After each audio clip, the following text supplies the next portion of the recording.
Assalamualaikum warahmatullahi wabarakatuh. Kali ini saya akan mempresentasikan tentang PHP, MySQL, hosting, dan domain. Ya, dan kali ini kita akan membahas tentang PHP, MySQL, hosting, dan domain. Untuk mengetahui lebih dalam tentang jenis, fungsi, dan komponen yang merupakan bagian dari pengembangan website. Dan di sini sudah ada main menunya, ada topiknya juga. Jadi di sini ada PHP, MySQL, hosting, dan domain. Sekarang kita yang ke pertama dulu, kita klik yang PHP. Yang pertama, PHP. Pengertian PHP. PHP itu apa sih? PHP atau Hypertext Preprocessor adalah bahasa pemrograman open source yang umumnya digunakan untuk membangun aplikasi web dinamis dan interaktif. PHP dapat dijalankan pada server web dan dikombinasikan dengan HTML, CSS, dan JavaScript untuk membuat halaman web yang dinamis. Saat ini, PHP sangat populer di kalangan web developer karena mudah dipelajari dan memiliki kemampuan yang cukup kuat. PHP juga mendukung banyak jenis database seperti MySQL, PostgreSQL, dan Oracle, sehingga memungkinkan pengembang untuk membuat aplikasi web yang lebih kompleks dan fungsional. Sebagai bahasa penulisan skrip atau bahasa yang mengotomatiskan eksekusi task, PHP sebenarnya mirip dengan JavaScript dan Python. Namun yang membedakannya adalah PHP digunakan untuk komunikasi di sisi server, sedangkan JavaScript digunakan untuk front-end dan back-end, serta Python hanya untuk sisi server atau back-end.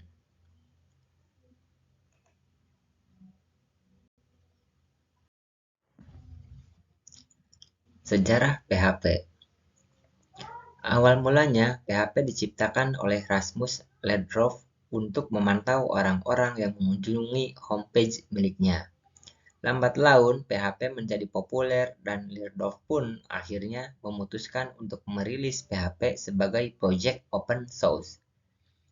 Sejak saat itu, developer mulai menggunakan, memperbaiki, dan menyempurnakan kode dalam PHP sehingga menjadi bahasa penulisan skrip yang kini banyak digunakan.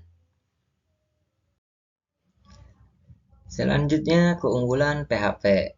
Yang pertama, gratis dan open source. Yang kedua, mudah dipelajari. Yang ketiga, mudah dalam integrasi. Yang keempat, keamanan. Yang kelima, memiliki banyak komunitas. Fungsi PHP. Fungsi PHP umumnya adalah untuk mengubah halaman statis menjadi halaman dinamis. Dengan PHP, website dapat menyesuaikan tampilan konten berdasarkan situasi. Selain itu, PHP juga memiliki beberapa fungsi lainnya, seperti untuk mengumpulkan data form, menambahkan, menghapus, dan memodifikasi data di database, serta mengontrol akses pengguna enkripsi data. Setiap bahasa pemrograman memiliki aturan codingnya sendiri. Begitu pula dengan sintaks dasar PHP yang dibuka dengan kurung buka, tanda tanya, PHP, dan ditutup dengan tanda tanya, kurung tutup. Nah, misalnya seperti contoh di bawah ini ya. Kurung buka, tanda tanya, PHP, echo, kemudian selamat malam. Tanda tanya, kurung tutup. Nah, dari situ, dari sintaks tersebut, kita dapat menjelaskan bahwa kurung buka, tanda tanya PHP, itu adalah kode wajib untuk membuka program PHP. Sementara tulisan echo adalah sebuah perintah untuk menampilkan teks "Selamat malam", merupakan teks yang ditampilkan dan ditulis di antara tanda petik dan titik koma. Selanjutnya, tanda tanya kurung tutup, yaitu kode untuk mengakhiri PHP dan wajib digunakan saat digabung dengan bahasa pemrograman lain seperti HTML. PHP adalah bahasa pemrograman yang sangat berguna dan sering digunakan dalam pengembangan aplikasi web. Fungsi-fungsinya yang beragam dan mudah dipahami membuat PHP menjadi pilihan yang populer untuk para developer. Dengan adanya dukungan komunitas yang besar, sumber daya yang tersedia secara bebas, dan terus berkembangnya teknologi web, PHP terus menjadi salah satu bahasa pemrograman yang paling banyak digunakan dalam pembuatan aplikasi web. Sebagai developer, kita dapat memanfaatkan potensi PHP untuk menciptakan aplikasi web yang inovatif dan menarik bagi pengguna. MySQL. Pengertian MySQL. MySQL adalah sistem manajemen database relasional atau disingkat RDBMS, open source berbasis SQL yang bekerja dengan model client server. Jika DBMS adalah sistem manajemen database secara umum, maka RDBMS merupakan software pengelolaan database berdasarkan model relasional. Fungsi MySQL. Fungsi MySQL adalah untuk data warehousing atau gudang data, yaitu pengumpulan data dari berbagai sumber untuk e-commerce maupun aplikasi logging. Komponen MySQL. Yang pertama, database. Database adalah sekumpulan data yang terstruktur. Database adalah tempat menyimpan dan mengelola data. Kata relasional berarti data yang disimpan di dataset dikelola sebagai tabel. Setiap tabel saling terkait. Jika software tidak mendukung model data relasional, maka yang dipanggil hanyalah DBMS. Kemudian open source. Pengguna dapat memanfaatkan dan memodifikasi MySQL sesuai dengan kebutuhannya. Selanjutnya, client server model. Device yang menginstal dan menjalankan software DBMS, RDBMS disebut dengan client. SQL atau struktur query language, yaitu bahasa pemrograman yang digunakan dalam MySQL agar klien dan server bisa saling berinteraksi. Komponen DDL, DML, dan DCL. Nah, komponen ini adalah data definition language, data manipulation language, dan data control language. Berikutnya tipe data.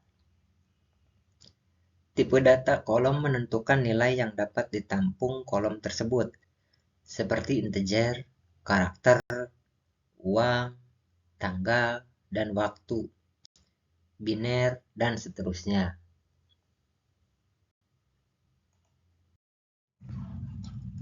Hosting. Pengertian hosting. Hosting adalah layanan yang menyediakan tempat untuk menyimpan dan mengakses data website secara online. Hosting juga dapat diartikan sebagai penyewaan sumber daya server untuk keperluan penyimpanan dan pengolahan data. Fungsi hosting. Yang pertama, menyimpan data website seperti gambar, video, email, skrip, aplikasi, dan database. Yang kedua, mengoptimalkan kinerja website agar berjalan dengan cepat dan stabil.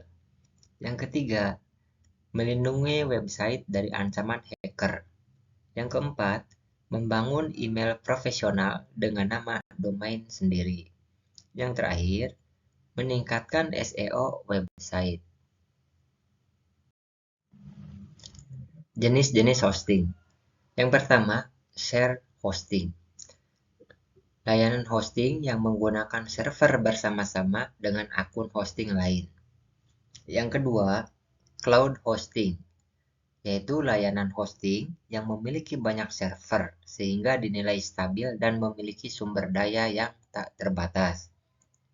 Yang ketiga, VPS atau Virtual Private Server, yaitu layanan hosting yang menggunakan teknologi virtualisasi untuk menyelesaikan resource khusus yang bersifat pribadi. Yang keempat, dedicated hosting, yaitu layanan hosting yang menggunakan server khusus untuk satu pengguna.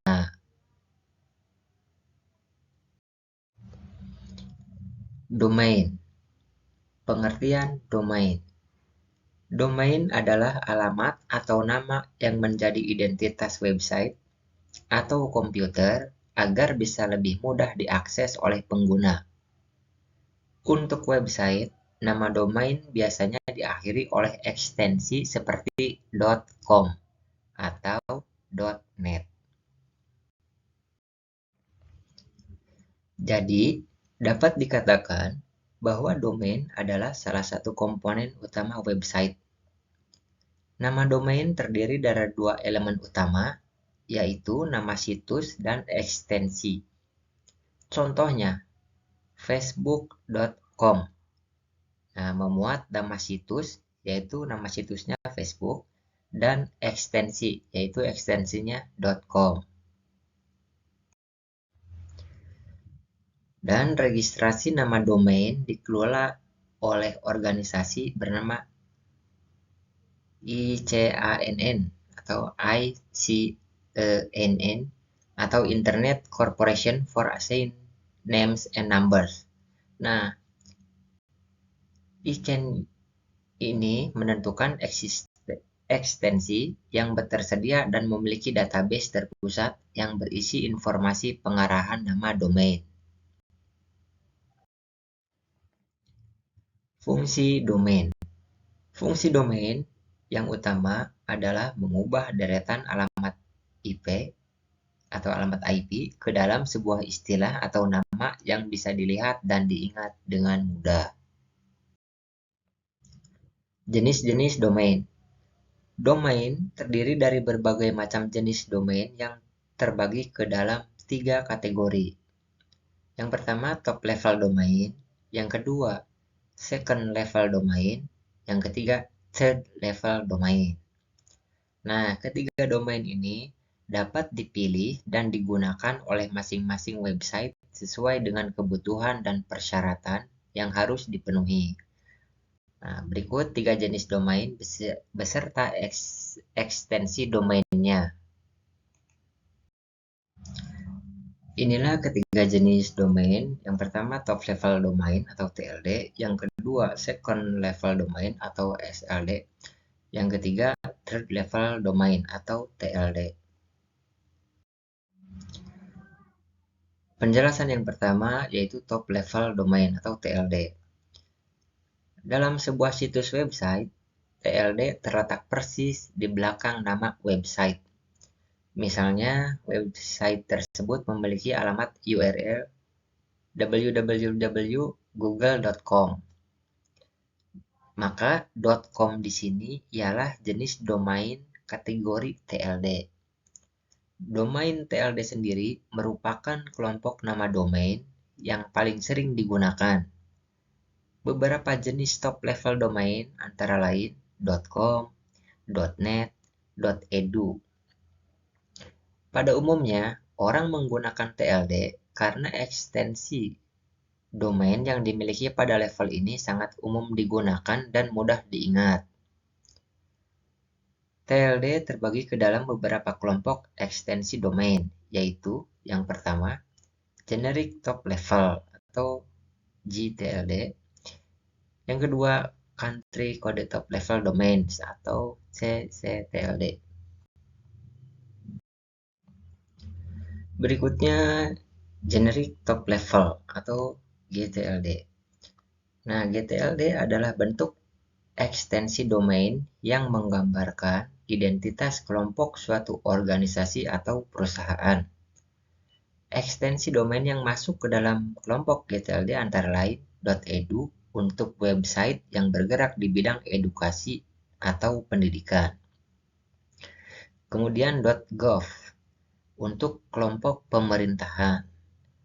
Kemudian .org untuk organisasi dan lembaga nirlaba, serta .net yang lebih general dan bisa digunakan oleh kelompok organisasi apapun, seperti .com yang biasa digunakan untuk keperluan komersial.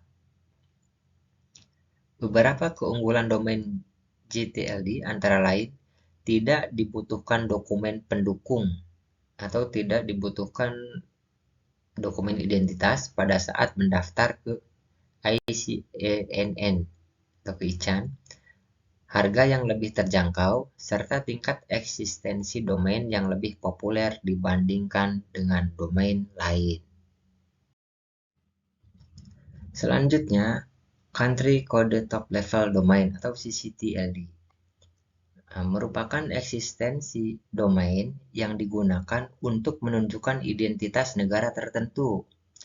Beberapa contoh domain kategori CCTLD yaitu .id, .au, .my, dan masih banyak lagi. Banyak orang yang memilih untuk menggunakan ekstensi domain CCTLD karena kesesuaian asal website dan target market di suatu negara serta peluang akan ancaman keamanan data pada website yang lebih kecil. Hal ini disebabkan karena syarat untuk mendapatkan ekstensi domain tersebut dibutuhkan dokumen identitas sebagai bukti sah kepemilikan website. Yang kedua, Second Level Domain atau SLD. SLD merupakan nama dari alamat sebuah alamat website yang letaknya di depan Top Level Domain atau TLD. Sama seperti alamat IP, nama domain juga harus memiliki keunikan dan berbeda antar setiap website. Bahkan, terdapat undang-undang khusus yang mengatur kepemilikan nama domain lengkap dengan sanksi pidananya jika terbukti melakukan pencurian. Selanjutnya, Third Level Domain Level. Nah, domain ini juga dikenal dengan istilah subdomain. Sebagai contoh, news.google.com. Nah, domain news di sini digunakan pada laman baru di luar website utama yang sengaja dibuat untuk melakukan publikasi berita dan informasi terupdate di situs Google. Kesimpulannya, hubungan antara PHP, MySQL, hosting, dan domain. Yang pertama, PHP dan MySQL. PHP digunakan untuk mengakses database MySQL, melakukan query, dan mengelola data yang diperlukan untuk halaman web. Sedangkan MySQL adalah sistem manajemen basis data relasional atau RDBMS yang menyimpan informasi yang dapat diakses dan diubah oleh skrip PHP. Selanjutnya hosting. Hosting merupakan tempat untuk meletakkan file website seperti gambar, video, skrip, website, serta database. Yang terakhir yaitu domain. Domain menunjukkan alamat dari sebuah website agar klien dapat menemukan sebuah website. Demikian penjelasan singkat tentang PHP, MySQL, hosting, dan domain. Wassalamualaikum warahmatullahi wabarakatuh.